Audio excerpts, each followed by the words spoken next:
제가 먼저 1절 읽는데요. 1절은 따로 떨어져 있으니까 우리 다 같이 읽으시죠. 1절은 한 목소리로 읽습니다. 시작.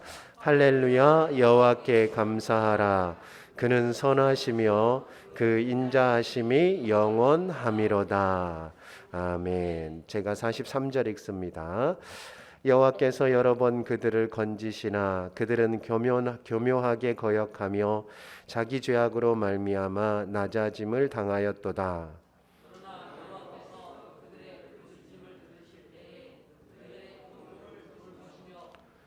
그들을 위하여 그의 언약을 기억하시고 그 크신 인자하심을 따라 뜻을 돌이키사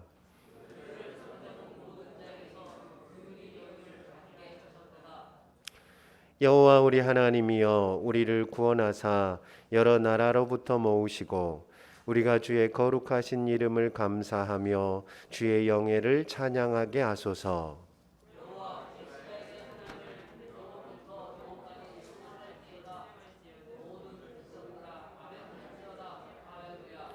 아멘. 아멘. 오래간만에 제가 보고 싶은 우리 사랑이가 출동하였습니다. 사랑이가 지금도 입에 빼빼로를 물고 있죠. 빼빼로를 물고 있는 동안에는 조용하게 우리 예배를 잘 도와주리라 생각합니다. 맞죠?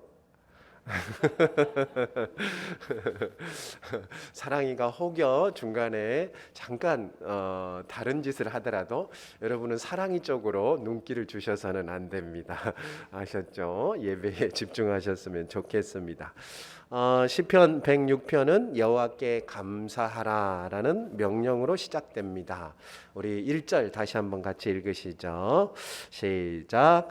할렐루야 여호와께 감사하라. 그는 선하시며 그 인자하심이 영원함이로다. 아멘. 여호와께 감사하라라고 해놓고 감사해야 하는 이유를 두 가지를 붙였는데 첫 번째는 하나님께서 선하시기 때문에 또 하나는 인자하심이 영원하기 때문에 감사해야 한다라고 이야기합니다. 선하시다라는 말을 할 때는요 히브리어로 토부라고 합니다. 토부는 뭐냐면 하나님께서 온 세상을 만드시고 그 보시기에 좋았더라 할 때 이 좋았다라는 말을 토부라고 합니다.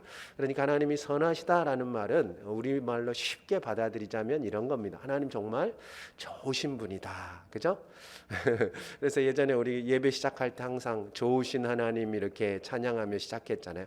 하나님 정말 좋으신 분이기 때문에 우리가 하나님께 감사해야 한다라고 이야기합니다. 두 번째, 하나님은 인자하심이 영원하다 할 때 이 인자하심은 제가 한번 전에도 설명을 몇 번 드렸는데 헤세드라는 단어입니다. 이 헤세드는요 언약에 기초한 사랑을 이야기하는 겁니다. 하나님이 이스라엘 백성들과 언약을 맺었습니다. 너희는 내 백성이 되고 나는 너희의 하나님이 되어줄 것이다 라고 약속을 맺으신 거예요. 그래서 그 언약을 이 언약 내가 너희의 하나님이 되어서 영원히 잘 사랑하며 돌봐줄 것이다 하는 그 약속을 이스라엘 백성들이 어떻게 죄를 범하든지 상관없이 계속해서 지켜주신다. 그 말을 인자하심이 영원하다라고 이야기합니다. 그러니까 쉽게 얘기하면 그 사랑이 변치 않는다. 그래서 하나님께 감사해야 한다라는 거죠. 정리해 보면 딱 두 가지죠. 하나님께 왜 감사해야 되느냐? 하나님이 좋으신 분이기 때문에 또 하나는 하나님의 사랑이 변하지 않기 때문에 그렇다라고 이야기합니다. 그런데 우리 시편 106편을 살짝 읽어보신 분들은 아시겠지만 감사하라라는 말로 시작을 하지만 시의 전체의 내용은 자신들의 잘못에 대한 고백입니다. 6절이 가장 대표적인데 우리 6절도 한번 같이 읽어보실까요? 6절 읽습니다. 시작. 우리가 우리의 조상들처럼 범죄하여 사악을 행하며 악을 지었나이다. 아멘. 주보에 없으셔서 깜짝 놀라셨죠? 6절에도 그런 내용입니다. 조상들처럼 우리가 죄를 범했다. 그런 고백이죠.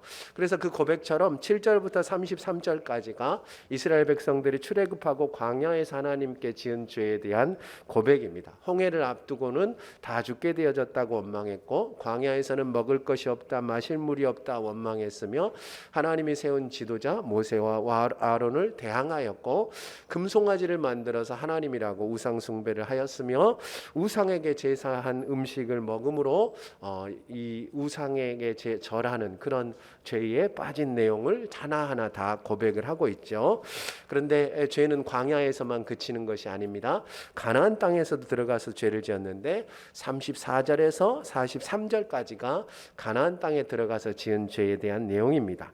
가나안 땅의 이방 민족을 쫓아내지 않고 오히려 그들이 섬기는 우상을 섬기게 되어지고 그들의 풍속을 따라서 자신들의 자녀들까지 우상에게 제물로 바치는 그런 죄를 지었다라는 거죠. 결국 이스라엘 백성들은 그 죄로 인해서 이방 나라의 압제를 받고 자신들에게 주신 하나님이 주신 가나안 땅을 잃어버리고 포로로 잡혀가게 되었다라는 고백이지요.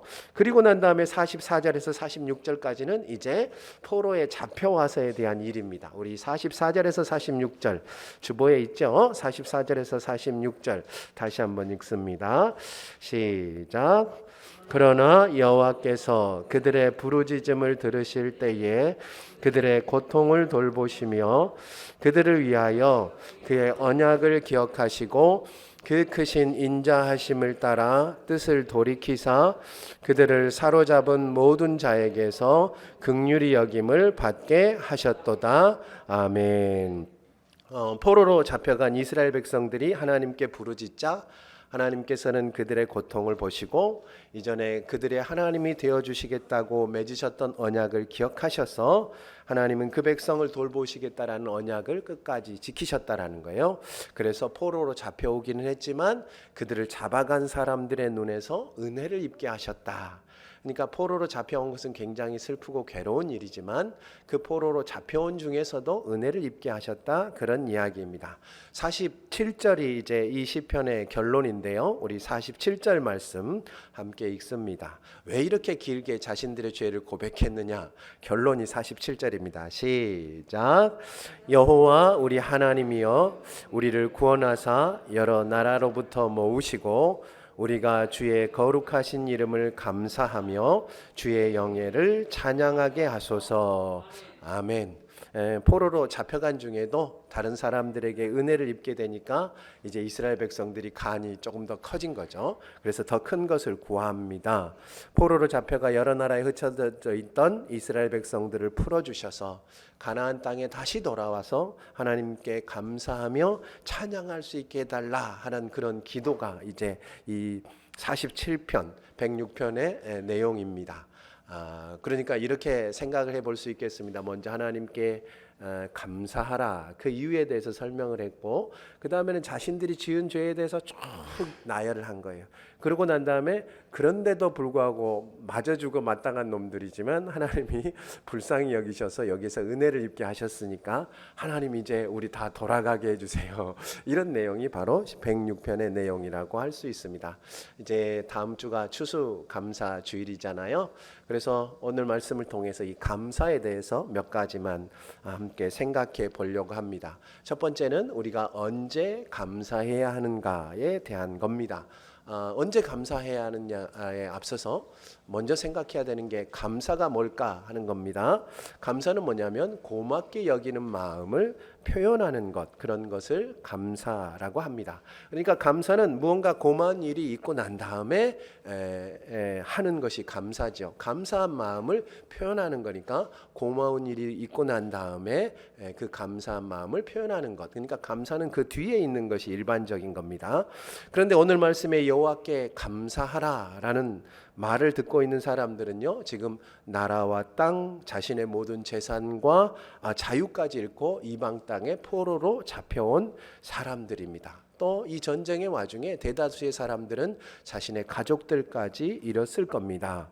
그러니까 이 사람들은 지금 그저 말하기 좋게 굉장히 어려움 당하고 슬픔 당한 사람이다, 그런 이야기가 아니고 정말로 자신들이 가진 모든 것을 잃은 사람들이라고 할 수 있습니다. 도무지 눈을 씻고 찾아보아도 감사할 일이 하나도 없는 그런 사람들인 거죠.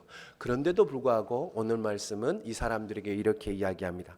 다 잃어버린 사람들에게, 감사할 것이 하나도 없는 사람들에게 감사하라라고 요청하고 있는 거예요. 그러니까 감사는 언제 해야 한다는 뜻입니까? 모든 것을 잃은 때에도, 그러니까 언제나 감사해야 한다. 그것이 바로 성경이 우리에게 들려주는 감사의 시간입니다. 데살로니가전서 5장 16절에서 18절 말씀 다들 암송하시죠? 따라서 암송해 보세요. 항상 기뻐하라, 쉬지 말고 기도하라, 범사에 감사하라. 이것이 그리스도 예수 안에서 너희를 향하신 하나님의 뜻이니라. 아멘. 그렇죠? 입만 이렇게 따라 하셔도 암송할 수 있습니다. 다시 한 번 더 해보시죠. 시작. 항상 기뻐하라, 쉬지 말고 기도하라, 범사에 감사하라. 이것이 너희를 향하신, 그리스도 예수 안에서 너희를 향하신 하나님 아버지의 뜻이니라. 아멘. 한번 가셔서 외우시면 좋겠습니다. 우리가 항상 해야 될 것, 쉬지 말고 해야 될 것, 범사에 해야 될 것이 세 가지가 있다고 이야기하지 않습니까? 사도 바울이요. 우리가 항상 쉬지 말고 범사에 해야 하는 것이 세 가지가 있는데, 첫 번째는 기뻐하는 것, 두 번째는 기도하는 것, 세 번째는 감사하는 것. 그죠? 하나님의 뜻이 뭔지 어려우십니까? 하나님의 뜻이 너무나 분명합니다. 우리가 항상 쉬지 말고 범사해야 하는 것이 세 가지가 있는데, 기도, 그리고 기뻐하는 것, 그리고 감사하는 것. 이 세 가지 하고 계시죠?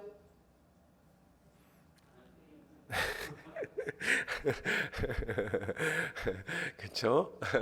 뭐 앞에 두 개는 일단 잊어버리고 뒤에 한 가지만 집중해서 보자면, 감사는 언제 해야 되느냐? 항상 쉬지 말고, 그리고 범사해야 하는 것이 감사다라고 말씀하고 있는 것입니다. 항상 쉬지 말고 범사에 감사하시는 저와 여러분 되시기를 우리 주님의 이름으로 축원합니다. 아멘. 그렇다면 우리가 모든 것을 잃은 것처럼 보이는 상황에도 하나님 앞에 감사해야 하는 이유가 뭘까요? 왜 감사해야 하느냐? 왜냐하면 감사는 변화시키는 힘을 가지고 있기 때문입니다. 감사에는요, 변화시키는 힘이 있습니다. 요즘 시중에 유행하는 책 중에요, 가장 많은 책이 자기계발서적입니다. 어떻게 하면 나를 잘 개발해서 내 삶을 바꿀 수 있는가, 더 잘 살 수 있는가. 지금 당장 서점에 가셔도 그런 책이 한 500여 권 정도는 나와 있는 것을 확인할 수 있습니다. 재밌는 것은요, 그 500권의 책들에서 공통적으로 자기를 개발할 수 있는 가장 확실한 방법이라고 이야기하는 방법이 하나 있는데, 뭘 것 같습니까? 감사입니다. 정말 이상하지 않습니까? 신앙이 있든지 없든지 자기계발서에 자기를 발전시킬 수 있는 가장 좋은 방법으로 사람들이 이야기하고 있는 공통된 한 가지 방법이 바로 이 감사라는 겁니다. 어떤 상황에서도 우리가 감사하면 그 감사가 우리 자신을 바꾼다라고 이야기하는 겁니다. 작년에도 제가 이번 이 프로그램에 대해서 한번 말씀을 드렸는데, KBS에서 감사에 대한 다큐멘터리를 한번 보여준 적이 있었습니다. 제목이 뭐였냐면 감사가 우리 뇌를 바꾼다라는 겁니다. 감사를 하면 뇌가 바뀐다는 거예요. 그 내용이 이런 내용입니다. 감사하면 우리 머릿속에서요, 좋은 호르몬이 분비가 되어집니다. 근데 이 호르몬들은 우리의 불안한 마음을 안정을 시키고 우울한 마음을 이겨낼 수 있게 해주고 잘 잘 수 있게 해준다라는 겁니다. 그러니까 우울하신 분들은 뭐부터 시작해야 돼요? 감사부터 시작해야 되고, 불면증이 있는 분들은 뭐부터 시작해야 돼요? 감사부터 시작해야 한다는 거예요. 감사하는 순간 이 좋은 호르몬들이 나와서 우리에게 불안을 누그러뜨리고 공포를 줄어들게 하고, 그리고 잘 잘 수 있게 해준다라는 겁니다. 그뿐만 아니라 이 호르몬이요, 우리 뇌세포 성장을 촉진한다고 이야기합니다. 뇌세포 성장에 방해가 되는 것들을 다 제거해주고, 말이든 운동이든 새로운 것을 빠르고 즐겁게 배울 수 있는 상태로 만들어준다고 이야기합니다. 그래서 감사하는 아이들은요, 공부를 잘한답니다. 감사를 하는 사람들은 음식을 잘한답니다. 감사하는 사람들은 싸움을 잘한답니다. 정말이랍니다. 그래서 왜 그때 그 다큐멘터리에서 그 군부대에, 그죠? 행복한 군인은 전투력이 높다 이런 그 저 캐치프레이즈가 이렇게 붙여 있는 거 보셨잖아요, 그죠? 제가 말씀을 드렸습니다. 감사하면 행복해지고 행복하면 더 잘 싸우게 된다라는 겁니다. 감사가요 뇌를 바꾸고 뇌가 바뀌면 사람이 바뀌는 거죠. 또 이런 책 여러분 알고 계시죠? 물은 답을 알고 있다라는 책 읽어보신 적 있으십니까? 예, 우리가 그렇습니다. 항상 책을 제목만 우리는 압니다. 이게 물은 답을 알고 있다라는 책인데요. 굉장히 유명한 책입니다. 에모토 마사루라는 박사가 쓴 책인데요.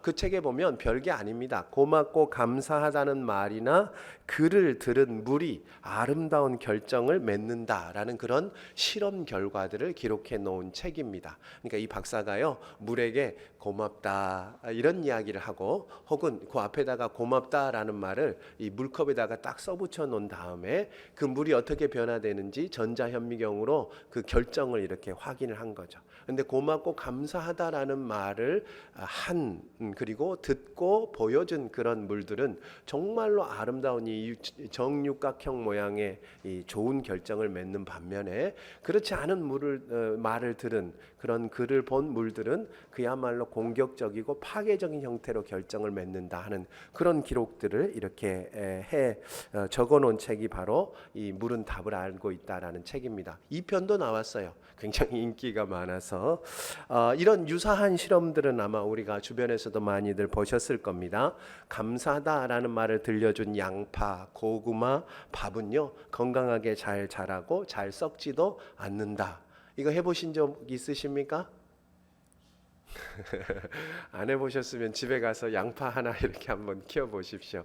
고맙다고 이야기하면 얘가 되게 잘 자랍니다. 그런데 이 못생겼다고 이렇게 얘기하면 얘가 금방 조만간 썩어가요. 밥도 마찬가지입니다. 누룽지 이렇게 해놓고 고맙다고 하면 그게 안 썩고 오래 좋은 냄새를 풍기고 보존이 됩니다. 그런데 에이 나쁜 이야기하면 얘가 금방 썩고 곰팡이가 핀다라는 겁니다. 감사는요, 감사하는 사람을 변화시킬 뿐만 아니라 그를 둘러싸고 있는 환경조차도 변화시킨다라는 겁니다. 지금까지 말씀드린 것들은요, 세상 사람들이 알고 있는 겁니다. 감사가 나를 변화시키고 나를 둘러싸고 있는 환경을 변화시키는 힘이다.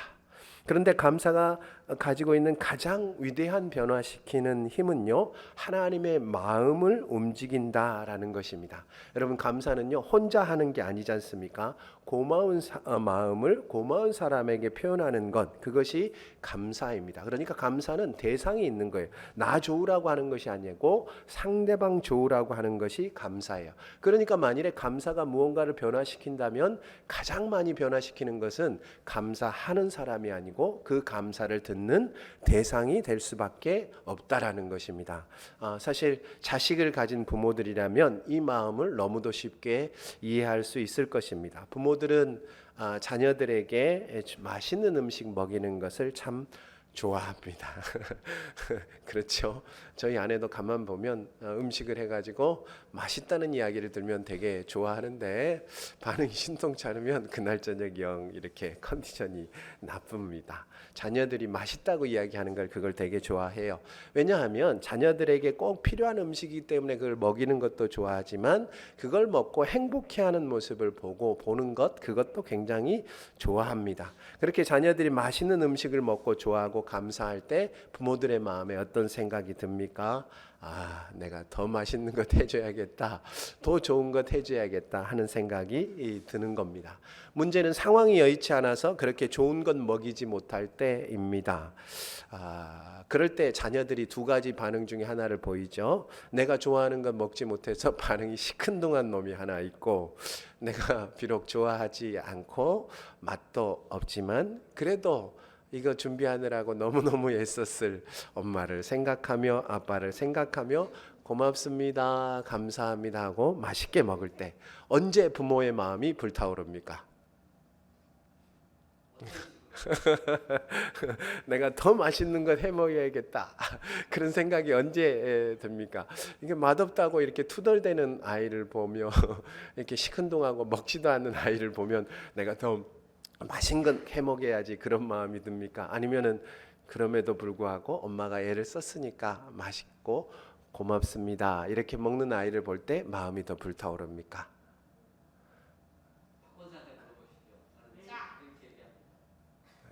예. 오늘은 여러분들이 별로 반응을 하지 않기 때문에 저 혼자 재밌게 해보겠습니다. 우리는 이렇게 맛이 없더라도 내가 원하는 것이 아니더라도 엄마가 애쓰고 준비하고 아빠가 애쓰고 준비해서 준 것이기 때문에 고마워하고 감사하는 마음으로 그것을 먹는 모습을 볼 때 내가 더 좋은 것 줘야 되겠다, 더 맛있는 것 줘야겠다라고 생각하게 되어지는 것입니다. 오늘 우리가 읽은 시편에서도 같은 일이 벌어집니다. 시편 106편은요. 시편이 5권으로 이루어져 있습니다. 1, 2, 3, 4, 5권이 있는데 그 중에서 4권의 마지막 시편이 바로 이 시편 106편입니다. 그리고 마지막 5권이 시작되어지는 시편이 107편인데요. 107편 1절부터 3절이 어떻게 시작되는지 우리 함께 살펴보도록 하겠습니다. 시편 107편 1절에서 3절 참고 말씀이죠. 함께 읽습니다. 시편 107편 1절에서 3절입니다. 시작. 여호와께 감사하라. 그는 선하시며 그 인자하심이 영원함이로다. 여호와의 속량을 받은 자들은 이같이 말할지어다. 여호와께서 대적의 손에서 그들을 속량하사 동서남북 각 지방에서부터 모으셨도다. 아멘. 1절은 시편 106편과 똑같죠. 여호와께 감사하라. 그는 선하시고 그 인자하심이 영원함이로다. 이렇게 이야기합니다.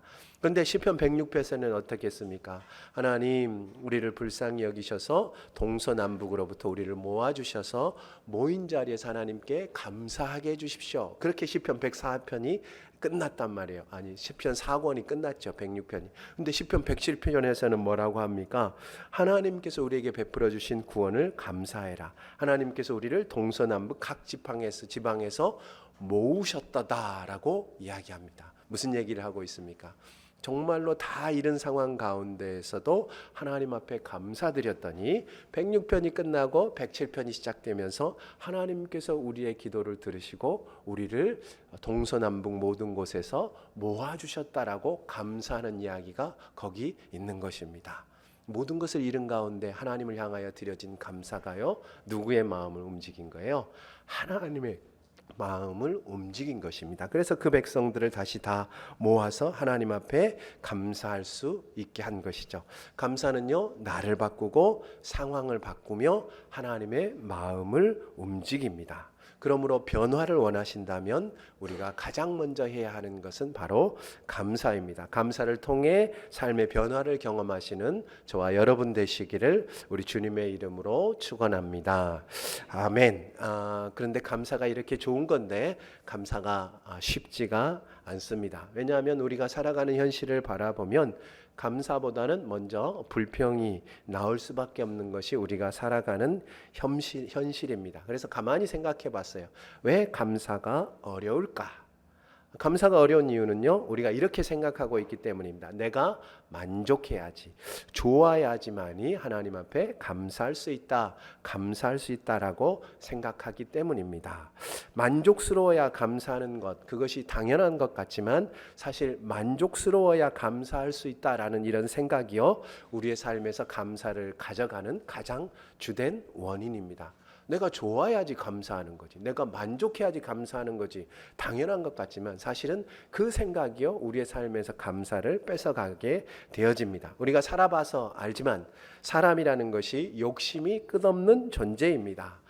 이렇게 걸어가다가 아니죠, 뛰다가 힘들면 이제 어떻게 합니까? 좀 걷고 싶다, 이런 생각이 들죠. 걷다가 이제 힘들면 어떻게 합니까? 좀 멈추면 좋겠네. 멈추고 난 다음에 힘들면 어떻게 합니까? 좀 앉았으면 좋겠다. 그 다음에는 어떻습니까? 좀 누웠으면 좋겠다, 이런 생각이 듭니다. 누우면 만족하십니까? 누우면요, 여러분, 제가 누워보니까 몸이 불편할 때 누워보니까 자세가 영 불편하더라고요. 이쪽으로 누우면 이쪽이 아프고 이쪽으로 누우면 이쪽이 아프고 반드시 누우면 허리가 또 아파요. 그래서 사람들이 점점 침대에 눕고 싶어하고 더 좋은 자세를 가지려고 합니다. 저도 이번에 선물을 하나 받았는데 쿠션을 하나 받았습니다. 쿠션. 뭐 하려고 받았냐면 누워 있다 보니까 허리가 너무 아파요. 이 무릎 사이에다가 쿠션을 대면 이게 허리가 안 아프다네요. 여러분 주무실 때 허리 아프신 분들은 쿠션 조그만 거 하나씩 사셔서 무릎 사이에다가 끼고 주무셨으면 좋겠어요. 옆으로 누울 때는 가랭이 사이에다가 이렇게 딱 끼고 누우면 또 허리가 좋다네요. 하여튼요. 사람이라는 게 욕심의 끝이 없어서 절대 만족하지 못하는 것이 사람입니다. 게다가 처음에는 만족했더라도 점점 더 금방 익숙해지면 불만스러운 것이 생겨나는 것이 사람입니다. 그러니까 내가 만족하면 감사해야겠다 하는 사람들은요, 제대로 감사할 수 있을 수가 없습니다. 욕심이 끝이 없는데 만족할 수 없고, 만족하더라도 금방 불만이 생기는 것이 사람이니까 만족해야 감사한다라고 생각하면 절대 감사할 수 없는 거죠.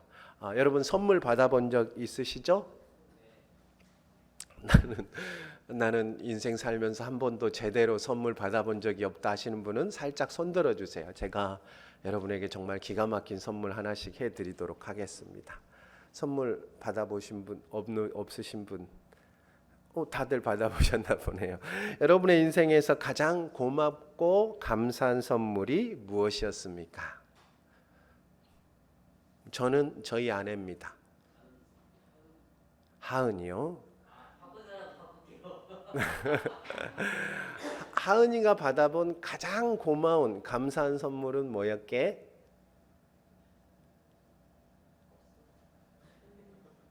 목사님이 준 기프티콘? 남자친구? 없어? 아이고 아직 못 받았구나.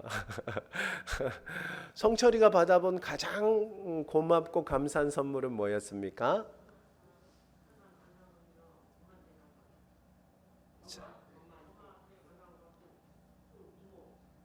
엄마, 이모. 성철이 옆에 있는 사람이 감사하다고 하네요. 가만히 있어봐. 한 분만 더 여쭤볼까요? 어디 보자. 그만 여쭤보겠습니다. 제 눈을 자꾸 피하니까. 이철환 작가가 쓴 곰보빵이라는 책에요, 이런 이야기가 나옵니다. 결혼식인데 제일 친한 친구, 이 작가의 제일 친한 친구 형주가 오지 않습니다.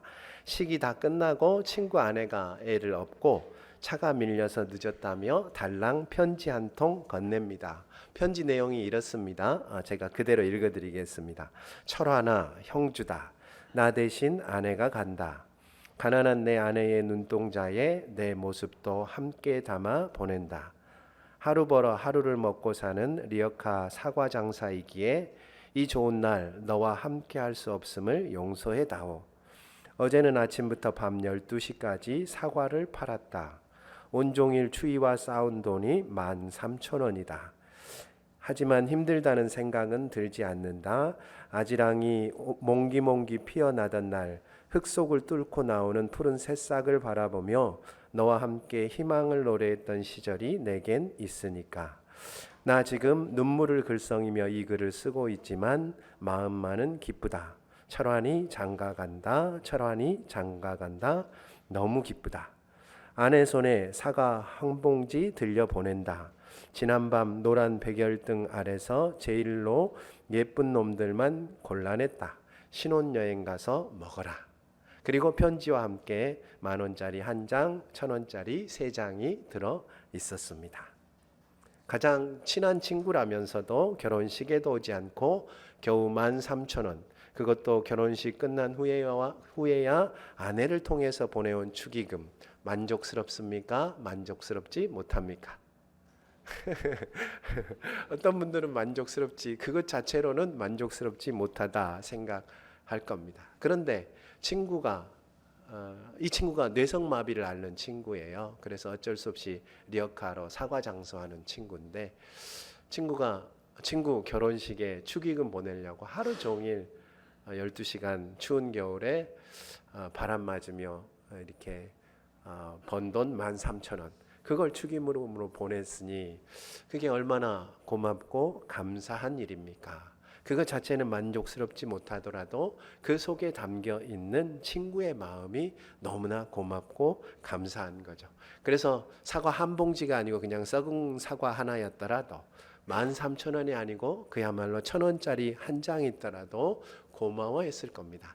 그래서 이 이야기의 끝에 보면 이 신랑이 결혼식에서 이제 끝나고 울면 안 되는데 이렇게 로비에 서서 펑펑 우는 것으로 이야기가 끝이 납니다. 이철환 작가의 개인 이야기죠.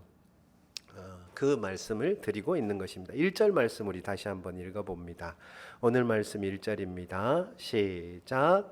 할렐루야 여호와께 감사하라. 그는 선하시며 그 인자하심이 영원하미로다. 아멘. 오늘 말씀은 모든 것을 잃어버린 하나님의 백성들에게 감사하라고 말합니다. 그 상황이 만족스럽기 때문에 감사하라는 것이 아니고 상황이야 전혀 만족스럽지 못하지만 그 상황 너머에서 여전히 그들을 사랑하시는 하나님의 마음을 보고 감사하라고 이야기하는 것입니다.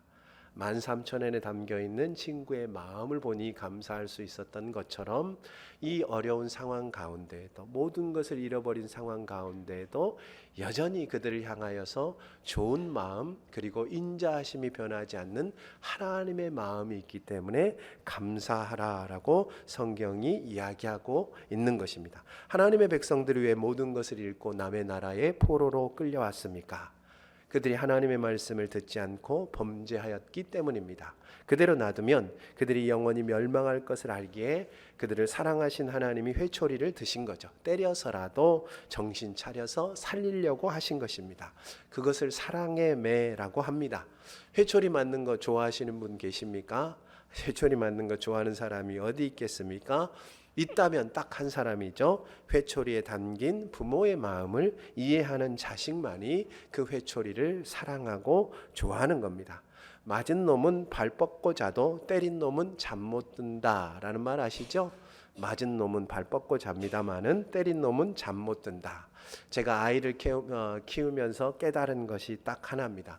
이거는 애들끼리 싸운 거 이야기 아니고 자식 때린 부모한테 하는 말이다.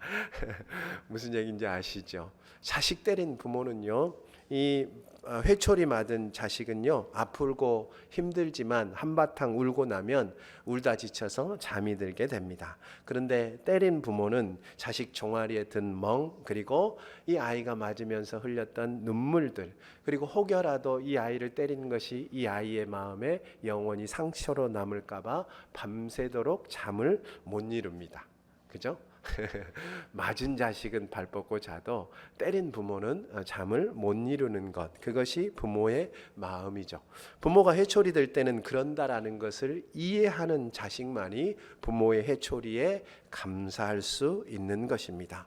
오히려 부모의 회초리가 힘을 잃었을 때, 더 이상 자신을 나무라줄 부모가 없을 때, 회초리라도 때려서 바른 길로 인도하고자 하는 부모가 느껴지지 않을 때 오히려 그것을 슬퍼하는 것, 그것이 바로 이 회초리에 담긴 부모의 마음을 이해하는 자식입니다. 부모의 사랑을 바라보니까 회초리마저도 감사할 수 있는 것이죠.